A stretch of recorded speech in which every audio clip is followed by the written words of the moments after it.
ಓಂ ಶ್ರೀ ಗುರು ಬಸವಲಿಂಗಾಯ ನಮಃ. ಎಲ್ಲರಿಗೂ ಶರಣಾರ್ಥಿಗಳು.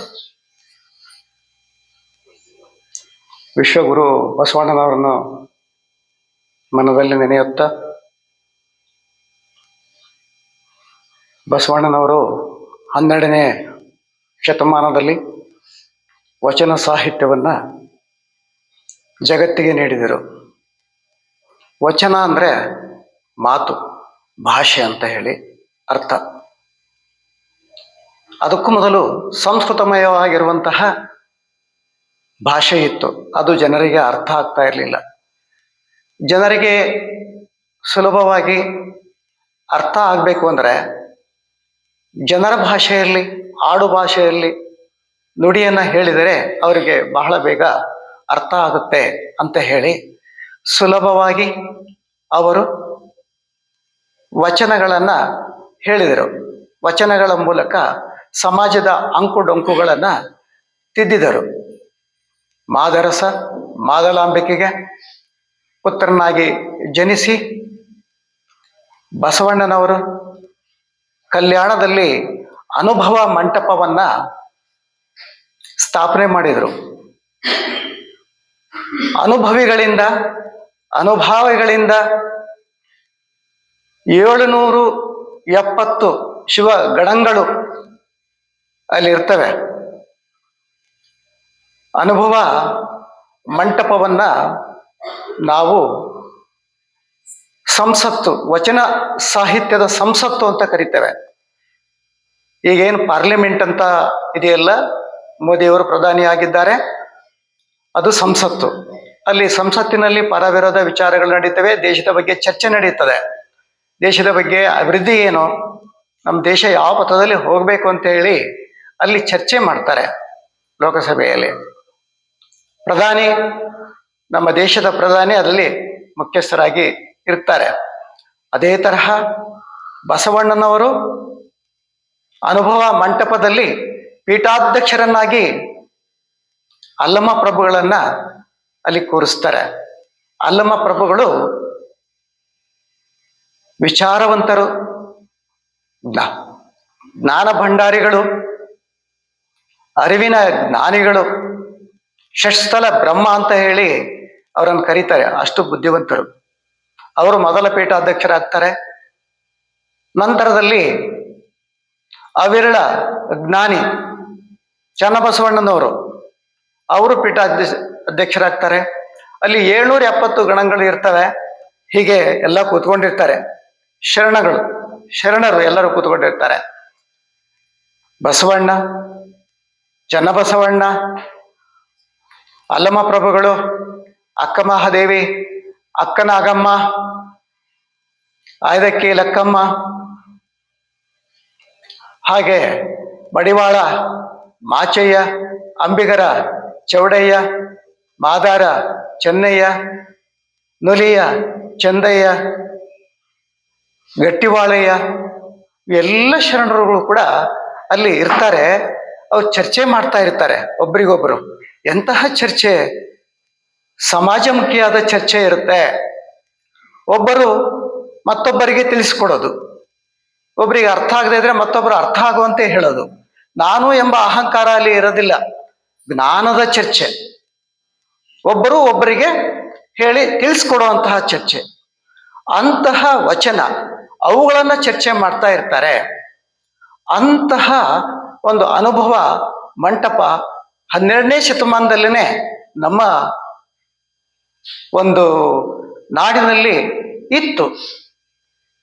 ಈಗ ನಾವು ಪ್ರಜಾಪ್ರಭುತ್ವ ಅಂತ ಏನು ಹೇಳ್ತೇವಲ್ಲ, ಆ ಪ್ರಜಾಪ್ರಭುತ್ವದಲ್ಲಿರುವ ಅಂಶಗಳು ಆ ಅನುಭವ ಮಂಟಪದಲ್ಲಿ 12ನೇ ಶತಮಾನದಲ್ಲೇ ಇತ್ತು. ಇಂದಿಗೆ 820 ವರ್ಷಗಳ ಹಿಂದೆ ಬಸವಣ್ಣನವರು ಸಮಾನತೆ ಇರಬೇಕು, ಸ್ತ್ರೀಗೆ ಸ್ವಾತಂತ್ರ್ಯ ಇರಬೇಕು, ಸ್ತ್ರೀಗೆ ಸಮಾನತೆ ಇರಬೇಕು, ಧಾರ್ಮಿಕ ಸಮಾನತೆ ಇರಬೇಕು, ಸತಿಪತಿಯರು ಇಬ್ಬರಿಗೂ ಕೂಡ ಲಿಂಗ ಪೂಜೆಯನ್ನ ಮಾಡಬೇಕು, ಒಬ್ಬರೇ ಪೂಜೆ ಮಾಡೋದಲ್ಲ ಎಂಬ ಈ ವಿಚಾರಗಳನ್ನ ಹೇಳ್ತಾ ಇದ್ರು. ಸಮಾಜದಲ್ಲಿ ಏನು ಅಂಕುಡೊಂಕುಗಳಿದೆ, ಏನು ತೊಂದರೆಗಳಿದೆ, ಅವುಗಳನ್ನ ತಿಳಿಯನ್ನ ಮಾಡೋದಕ್ಕೆ ವಚನಗಳನ್ನ ಅವರು ಸಾರಿದ್ರು. ನೋಡಿ, ಅವರ ಎಲ್ಲ ಹೆಸರುಗಳನ್ನ ನಾವು ಹೇಳ್ತೇವೆ. 820 ವರ್ಷಗಳ ಹಿಂದಿನ ಹೆಸರುಗಳನ್ನ ನಾವು ಹೇಳ್ತೇವೆ. ನಮಗೆ ನಮ್ಮ ಮುತ್ತಜ್ಜಿ ಹೆಸರು ಹೇಳು ಅಂತ ಹೇಳಿದ್ರೆ ನಮಗೆ ಗೊತ್ತಾಗೋದಿಲ್ಲ. ಯಾಕೆ ಅಂತ ಹೇಳಿದ್ರೆ ಈ ಮಹಾನುಭಾವರು ಬಹಳಷ್ಟು ಕೆಲಸ ಕಾರ್ಯಗಳನ್ನು ಸಮಾಜಮುಖಿಯಾಗಿ ಮಾಡಿದ್ದಾರೆ, ಕಾಯಕವನ್ನ ಮಾಡಿದ್ದಾರೆ. ಭಕ್ತಿ, ನಿಷ್ಠೆ, ಪ್ರಾಮಾಣಿಕತೆಯಿಂದ ಅವರು ಕಾಯಕಗಳನ್ನ ಮಾಡಿ ಹೆಸರನ್ನ ಪಡೆದಿದ್ದಾರೆ. ನಾನು ಎಂಬ ಅಹಂಕಾರ ಅವರಲ್ಲಿ ಎಲ್ಲಿಯೂ ಕಂಡು ಬರುವುದಿಲ್ಲ. ಮಾಡಿ ಕೆಟ್ಟರು ಮನವಿಲ್ಲದೆ, ನೀಡಿ ಕೆಟ್ಟರು ಮನವಿಲ್ಲದೆ ಅಂತಾರೆ. ನಾವು ಏನೇ ಮಾಡಿದ್ರು ಕೊಟ್ಟರೂ ಕೂಡ ಅದನ್ನು ನಾನು ಕೊಟ್ಟಿದ್ದೇನೆ ಎಂದು ನಾವು ಹೇಳಬಾರ್ದು. ಅದು ಅಹಂಕಾರ ಆಗುತ್ತೆ. ಯಾಕೆಂದರೆ ನಾವೇನು ಕೊಡೋದಕ್ಕೆ ಸಾಧ್ಯವೇ ಇಲ್ಲ. ಇಳೆ ನಿಮ್ಮ ದಾನ, ಬೆಳೆ ನಿಮ್ಮ ದಾನ. ನಿಮ್ಮ ಬೆಳೆಯನ್ನುಂಡು ಅನ್ಯರ ಹೊಗಳುವ ಪುಣ್ಯಗಳನ್ನು ಏನೆಂಬೆ ಕಾಣ ರಾಮನಾಥ ಅಂತ ಹೇಳಿದ್ದಾರೆ. ಬೆಳೆ ಮತ್ತು ಮಳೆ ಯಾರಿಂದ ಬರುತ್ತೆ? ನಮಗೆ ಪರಮಾತ್ಮನಿಂದ ಬರುತ್ತೆ. ಆ ದುಡಿಮೆ, ಆ ಸಂಪತ್ತು ನಮಗೆ ಬರೋದು ಭಗವಂತನಿಂದ. ಆದ್ದರಿಂದ ನಾನು ಕೊಟ್ಟಿದ್ದೇನೆ, ನಾನು ನೀಡಿದ್ದೇನೆ, ನಾನು ಮಾಡಿದ್ದೇನೆ ಎಂಬುದು ಮನದಲ್ಲಿ ಬರಬಾರ್ದು. ಯಾಕೆಂದ್ರೆ ನಾವೇನು ಕೊಡೋದಿಲ್ಲ. ನಾನು ಮಠಕ್ಕೆ 10,000 ರೂಪಾಯಿ ಕೊಟ್ಟೆ, ನಾನು ಇವರಿಗೆ ದಾನ ಮಾಡಿದೆ. ದೇವರು ಕೊಡದಿದ್ದರೆ ನಿಮಗೆ ನೀವೇನು ಕೊಡಬಲ್ಲಿರಿ? ಯೋಚನೆ ಮಾಡಿ. ಭಗವಂತನು ನಿಮಗೆ ಕೊಡದಿದ್ದರೆ ನಾವು ಏನು ಕೊಡಲು ಸಾಧ್ಯ ಇದೆ? ಹೀಗೆ ನಮ್ಮಲ್ಲಿ ಅಹಂಕಾರವು ಇರಬಾರದು. ಅಂತಹ ಶರಣರಲ್ಲಿ ಯಾವ ರೀತಿಯಾದ ಅಹಂಕಾರವೂ ಇಲ್ಲ. ಇವತ್ತು ಅವರು ನಮ್ಮ ಪಾಲಿಗೆ ದೇವರಾಗಿದ್ದಾರೆ. ಇಲ್ಲಿ ಇರುವಂತಹ 3 ಫೋಟೋಗಳಿರಲಿ, ಅನೇಕ ಶರಣರಿರಲಿ, ಅವ್ರು ನಾನು ಮಾಡಿದ್ದೇನೆ ಅಂತ ಒಂದು ದಿನವೂ ಒಂದು ಮಾತನ್ನು ಹೇಳಿಲ್ಲ. ನಮಗೆ ಪೂಜೆ ಮಾಡಿ ಹೀಗೆ ಅಂತಾನೂ ಅವ್ರು ಹೇಳಿಲ್ಲ. ನನ್ನನ್ನು ಪೂಜೆ ಮಾಡಿ ಅಂತಾನೂ ಅವ್ರು ಹೇಳಿಲ್ಲ. ನನ್ನನ್ನು ದೇವರು ಅಂತ ಅನ್ನಿ ಅಂತ ಅವ್ರು ಹೇಳೇ ಇಲ್ಲ. ಯಾಕೆಂದ್ರೆ ಅವರು ಮಾಡಿದ ಸತ್ಕಾರ್ಯಗಳಿದೆಯಲ್ಲ, ಅವುಗಳು ದೈವತ್ವಕ್ಕೆ ಏರಿವೆ, ಜನರ ಮನಸ್ಸಲ್ಲಿ ಕೂತಿವೆ. ಆದ್ದರಿಂದ ಅವರನ್ನು ದೇವರಂತೂ ನಾವು ನೋಡಿಲ್ಲ. ಕಣ್ಣಿಂದ ನಾವು ದೇವರನ್ನಂತೂ ನೋಡಿಲ್ಲ. ಅವನು ಹೇಗಿದ್ದಾನೆ, ಆಕಾರ ಹೇಗಿದೆ, ರೂಪ ಹೇಗಿದೆ ಅಂತ ಹೇಳಿ. ಆದರೆ ಅಣುರೇಣು ತೃಣಕಾಷ್ಟ ಗೋವಿಂದ, ಎಲ್ಲರಲ್ಲೂ ಭಗವಂತನಿದ್ದಾನೆ ಅನ್ನೋದು ಮಾತ್ರ ಗೊತ್ತು ನಮಗೆ. ಆದರೆ ಅವನ ಆಕಾರ ಗೊತ್ತಿಲ್ಲ, ರೂಪ ಗೊತ್ತಿಲ್ಲ, ಹೇಗಿದ್ದಾನೆ ಅಂತ ಗೊತ್ತಿಲ್ಲ. ಆದರೆ ಇಂತಹ ಶರಣರ ಮೂಲಕವಾಗಿ ಸಮಾಜಮುಖಿಯಾದ ಕೆಲಸಗಳು ನಡೆದು ಜನರು ಅವರಿಗೆ ದೈವ ಸ್ವರೂಪವಾಗಿ ಕಂಡಿದ್ದರಿಂದ ಅವರನ್ನ ಆರಾಧನೆ ಮಾಡ್ತಾರೆ. ಈ ತರ ಅವರ ಫೋಟೋಗಳನ್ನ ಇಟ್ಕೊಂಡಿದ್ದಾರೆ ಅಷ್ಟೇ. ಬಸವಣ್ಣನವರು ಎಂದೂ ಕೂಡ ನಾನು ದೇವರು, ನನ್ನ ಫೋಟೋ ಇಟ್ಕೊಳ್ಳಿ, ನಾನು ಪೂಜೆ ಮಾಡಿ ಈ ತರ ವಿಗ್ರಹಗಳನ್ನ ಇಡಿ ಅಂತ ಅವ್ರಿಗೆ ಹೇಳೇ ಇಲ್ಲ ಯಾವಾಗಲೂ ಕೂಡ. ಯಾಕೆಂದ್ರೆ ಮನಸ್ಸಿನಲ್ಲಿ ಜನರಿಗೆ ಕೂತ್ಬಿಟ್ಟಿದೆ ಅವರ ಕಾರ್ಯಗಳು. ನೀವು ಕೂಡ ಒಳ್ಳೆಯ ಕಾರ್ಯಗಳನ್ನು ಮಾಡಿದ್ರೆ ಕುಳಿತುಕೊಳ್ಳುತ್ತದೆ. ಉದಾಹರಣೆಗೆ ಪುನೀತ್ ರಾಜ್ಕುಮಾರ್, ನೀವು ಹೆಸರನ್ನ ಕೇಳಿರ್ಬೋದು. ಡಾಕ್ಟರ್ ರಾಜ್ಕುಮಾರ್ ಅವರ ಪುತ್ರ ಪುನೀತ್ ರಾಜ್ಕುಮಾರ್ ಸತ್ತ ಮೇಲೆ ಗೊತ್ತಾಯ್ತು ಆ ವ್ಯಕ್ತಿ ಏನೇನು ಕೆಲಸಗಳನ್ನು ಮಾಡಿದ್ದಾನೆ ಅಂತ. ಯಾವುದೇ ನಾವು ಮಾಡಿದ್ರು ಕೂಡ ಎಡಗೈಯಿಂದ ಕೊಟ್ರೆ ಬಲಗೈ ಗೊತ್ತಾಗಬಾರ್ದು.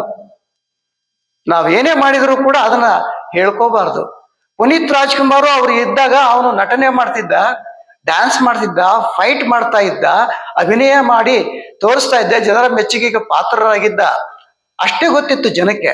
ಆದರೆ ಆತ ಸತ್ತ ಮೇಲೆ ಗೊತ್ತಾಯಿತು ಅವನು ಎಷ್ಟು ಅಂಧರಿಗೆ, ಅನಾಥಾಶ್ರಮಗಳಿಗೆ, ವಿದ್ಯಾರ್ಥಿಗಳಿಗೆ, ಶಿಕ್ಷಣ ಸಂಸ್ಥೆಗಳಿಗೆ, ಕೂಲಿಗೆ ಮಾಡುವಂತಹ ಜನರಿಗೆ, ಹೋಟೆಲ್ ನಡೆಸುವಂತರಿಗೆ ಎಷ್ಟು ಉಪಕಾರವನ್ನು ಮಾಡಿದ್ದಾನೆ ಅಂತ ಹೇಳಿ. ಇಡೀ ನಾಡಿಗೆ ನಾಡು ಅವನನ್ನ ಪ್ರಶಂಸೆ ಮಾಡ್ತು. ನೋಡಿ, ಸತ್ಕಾರ್ಯವನ್ನು ಮಾಡಿದಾಗ ಹೇಗೆ ಜನ ಪ್ರಶಂಸೆ ಮಾಡ್ತಾರೆ. ಅಷ್ಟೇ ಅಲ್ಲ, ಅನ್ನದಾಸೋಹಗಳನ್ನು ಮಾಡಿದ್ರು. ನಮ್ಮ ದೇಶದಲ್ಲಿ ಗಾಂಧೀಜಿ ಸತ್ತಾಗ ಎಷ್ಟು ಜನ ಹೋಗಿದ್ರು ಅಷ್ಟು ಜನರು ಕೂಡ ಅವತ್ತು ಸೇರಿದಂತೆ. ಹಾಗೆ ನಾವು ಮಾಡಿದ್ದು ನಾನು ಮಾಡಿದ್ದೇನೆ ಅಂತ ನಾವು ಹೇಳ್ಕೋಬಾರ್ದು. ಜಗತ್ತು, ಜನ ಅದನ್ನ ಸ್ಮರಣೆ ಮಾಡ್ತಾರೆ. ಎಷ್ಟೋ ಜನ ಗೊತ್ತಲ್ಲ, ಕಾಯಕವನ್ನ ಮಾಡಿ ತಮ್ಮ ಹೆಸರನ್ನ ಮಾಡಿದ್ದಾರೆ, ದೈವತ್ವಕ್ಕೆ ಏರಿದ್ದಾರೆ. ಒಂದು ದಿನವೂ ಕೂಡ ಅವರು ನಾನು ಇದನ್ನು ಮಾಡಿದ್ದೇನೆ ಅಂತ ಹೇಳಿಲ್ಲ. ಉದಾಹರಣೆಗೆ ಮಡಿವಾಳ ಮಾಚಯ್ಯ ಅವರ ಹೆಸರನ್ನ ನೀವು ಹೇಳಿರಬಹುದು. ಮಡಿವಾಳ ಅಂತ ಹೇಳಿದ್ರೆ ಬಟ್ಟೆಯನ್ನ ಮಡಿ ಮಾಡುವಂತವರು. ಶರಣ ಬಸವಣ್ಣನವರೇ ಅವರನ್ನ ನಿಜ ಶರಣರು ಅಂತ ಒಪ್ಕೊಂಡಿದ್ದಾರೆ. ಬಟ್ಟೆಯನ್ನು ಸ್ವಚ್ಛಗೊಳಿಸೋದು ಅಂದ್ರೆ ಹೀಗೆ ಶರಣರು ಅನುಭವ ಮಂಟಪದಲ್ಲಿ ಹೀಗೆ ಕೂತ್ಕೊಳ್ತಾ ಇದ್ರು, ಅಂತ ಶರಣರ ಬಟ್ಟೆಗಳನ್ನು ಸ್ವಚ್ಛ ಮಾಡಿ ಕೊಡುವಂಥದ್ದು ನೋಡಿ. ಅದೇ ಕಾಯಕ ಅವ್ರದ್ದು. ಆ ಕಾಯಕದಲ್ಲಿ ಅವರು ಭಗವಂತನನ್ನ ಕಾಣ್ತಾರೆ. ಅಷ್ಟು ಪ್ರೀತಿ, ಅಷ್ಟು ನಿಷ್ಠೆ, ಅಷ್ಟು ಭಕ್ತಿ. ಆದ್ದರಿಂದ ನಾವು ಯಾವುದೇ ಕಾಯಕವನ್ನು ಮಾಡಲಿ ಅದನ್ನ ನಿಷ್ಠೆಯಿಂದ, ಭಕ್ತಿಯಿಂದ, ಪ್ರೀತಿಯಿಂದ ನಾವು ಮಾಡಬೇಕು. ಹಾಗೆ ಅವರು ಶರಣರಿಗೆ ಸ್ವಚ್ಛ ಉಡುಪನ್ನ ನೀಡ್ತಾ ಇದ್ರು. ಅಷ್ಟೇ ಅಲ್ಲ, ಅವರು ಅನೇಕ ವಚನಗಳನ್ನು ಕೂಡ ಅವರು ಹೇಳಿದ್ದಾರೆ. ಅಂತಹ ಒಂದು ವಚನ ಅವರ ಮಡಿವಾಳ ಮಾಚಿದೇವರು ಹೇಳಿದ್ದಾರೆ. ವಾಯುವಿನ ಗುಣವ ಸರ್ಪ ಬಲ್ಲದು, ಮಧುರ ಗುಣವ ಇರುವೆ ಬಲ್ಲದು,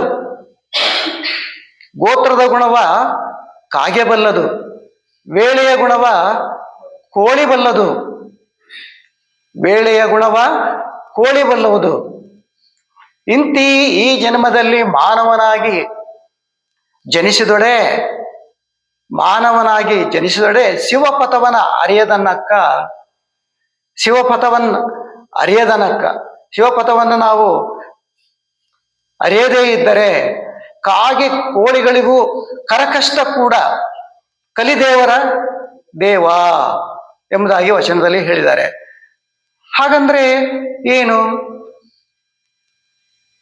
ವಾಯುವಿನ ಗುಣವ ಸರ್ಪ ಬಲ್ಲದು. ಹಾವಿಗೆ ವಾಯುವಿನ ಗುಣ ಗೊತ್ತಂತೆ. ವಾಯು ಕುಡ್ಕೊಂಡೆ ಅದು ಎಷ್ಟೋ ದಿನ ಬದುಕುತ್ತೆ. ಸರ್ಪ ಶಿವನ ಕೊರಳಲ್ಲಿ ನೇತಾಡ್ತಾ ಇರ್ತದೆ. ವಿಘ್ನೇಶ್ವರನ ಹೊಟ್ಟೆಯಲ್ಲಿ ಬಿಗದಿರುತ್ತದೆ. ವಿಷ್ಣುವಿನ ಶಯನ, ವಿಷ್ಣು ಸರ್ಪವನ್ನು ಹಾಸಿಗೆಯನ್ನಾಗಿ ಮಾಡ್ಕೊಂಡಿದೆ, ನಾಗಶಯನ ಅಂತ ಕರೀತಾರೆ ನೋಡಿ. ಹಾವಿಗೆ ವಾಯುವಿನ ಗುಣ ಗೊತ್ತು. ಹಾವು ಒಂದು ವಿಷಜಂತು, ಅದಕ್ಕೆ ವಾಯುವಿನ ಗುಣ ಗೊತ್ತು. ಮಾನವನಾದವನಿಗೆ ತಿಳ್ಕೊಳ್ಳೋದಕ್ಕೆ ಎಷ್ಟೋ ಕಷ್ಟಪಡಬೇಕಾಗಿದೆ ನೋಡಿ. ಪ್ರಕೃತಿ ಚಿಕಿತ್ಸೆಗೆ ಬಂದಿದ್ದೇವೆ. ಪಂಚಭೂತಗಳು ಅಂದ್ರೆ ವಾಯು, ಭೂಮಿ, ಆಕಾಶ, ಅಗ್ನಿ, ನೀರು, 5 ಪಂಚಭೂತಗಳು. ಇವುಗಳನ್ನ ಸರಿಯಾಗಿ ನಾವು ಅರ್ಥ ಮಾಡ್ಕೋಬೇಕು. ಇಲ್ಲಿ ಬಂದಿದ್ದೇವೆ, ಉಪವಾಸವನ್ನು ಮಾಡ್ತಾ ಇದ್ದೇವೆ. ಅದರಿಂದ ಪ್ರಕೃತಿ ಚಿಕಿತ್ಸೆ ನಮಗೆ ಹೇಗೆ ಸಿಗುತ್ತೆ? ನೀರಿನಿಂದ, ವಾಯುವಿನಿಂದ, ಬೆಳಕಿನಿಂದ, ಸೂರ್ಯನ ಬೆಳಕಿನಿಂದ, ಮಣ್ಣಿನಿಂದ. ಇದನ್ನೆಲ್ಲ ನಾವು ಅರ್ಥ ಮಾಡ್ಕೊಳ್ಬೇಕು. ಆ ಪುಸ್ತಕ ರೂಪದಲ್ಲಿ ಗುರುಗಳು ನಮಗೆ ಕೊಟ್ಟಿದ್ದಾರೆ. ವಾಯುವಿನ ಗುಣವ ಸರ್ಪ ಬಲ್ಲದು, ಸರ್ಪಕ್ಕೆ ಗೊತ್ತಿದೆ. ಹಾಗೆ ಮಧುರ ಗುಣವ ಇರುವೆ ಬಲ್ಲದು. ಮಧು ಅಂದ್ರೆ ಸಿಹಿ. ಮನೆಯಲ್ಲಿ ಅಡಿಗೆ ಮಾಡಬೇಕಾದಾಗ ಹೆಣ್ಣಾಗ್ಲಿ ಗಂಡಾಗ್ಲಿ ಸಕ್ಕರೆಯನ್ನು ಬೆಳೆಸಿದ್ರೆ, ಬೆಲ್ಲವನ್ನು ಬೆಳೆಸಿದ್ರೆ, ಸಿಹಿಯನ್ನ ಬೆಳೆಸಿದ್ರೆ ಹೇಗೆ ಇರುವೆಗಳು ಸಾಲ ಸಾಲಾಗಿ ಅದು ಹೋಗಿ ಕಂಡಿಡಿಯೋ ಶಕ್ತಿ ಆ ಇರುವೆಗೆ ಇದೆ. ಹಾಗೇನೆ ಗೋತ್ರದ ಗುಣವ ಕಾಗೆ ಬಲ್ಲದು. ತನ್ನ ಬಳಗದವರ ಗುಣವನ್ನ ಅದು ಅರಿತದೆ. ಕೋಳಿಗೆ ವೇಳೆ ಗುಣ, ವೇಳೆ ಅಂದ್ರೆ ಸಮಯ. ಕೋಳಿಗಳು ಸರಿಯಾದ ಸಮಯಕ್ಕೆ ಕೂಗ್ತವೆ.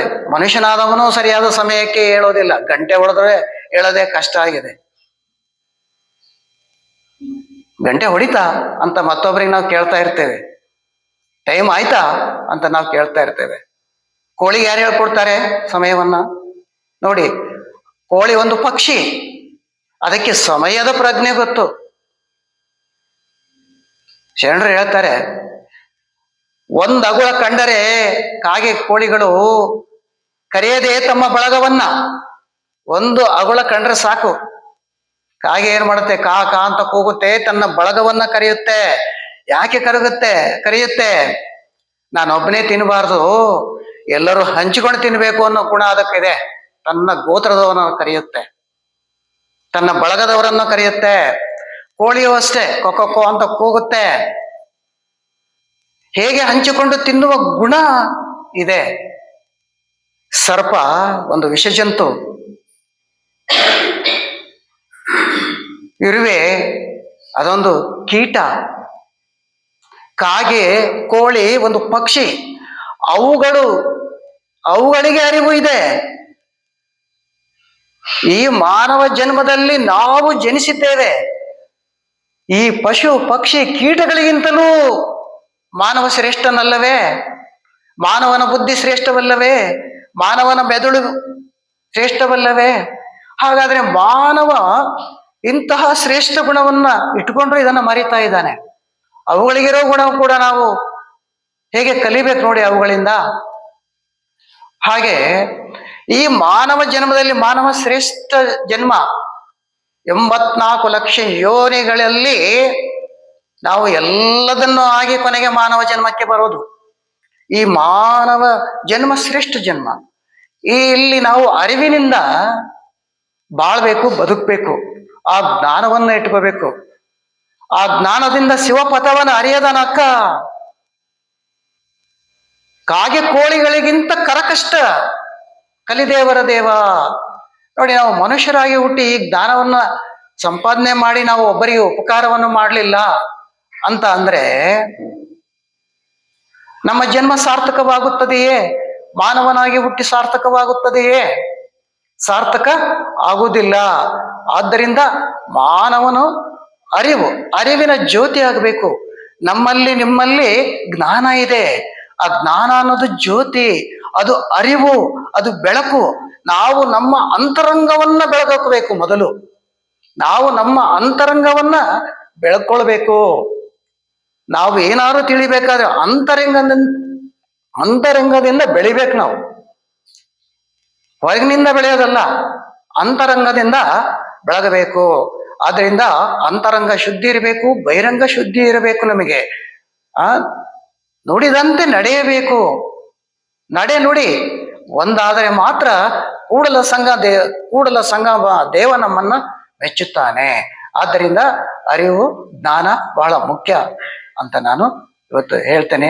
ಎಲ್ಲರಿಗೂ ಶರಣಾರ್ಥಿ.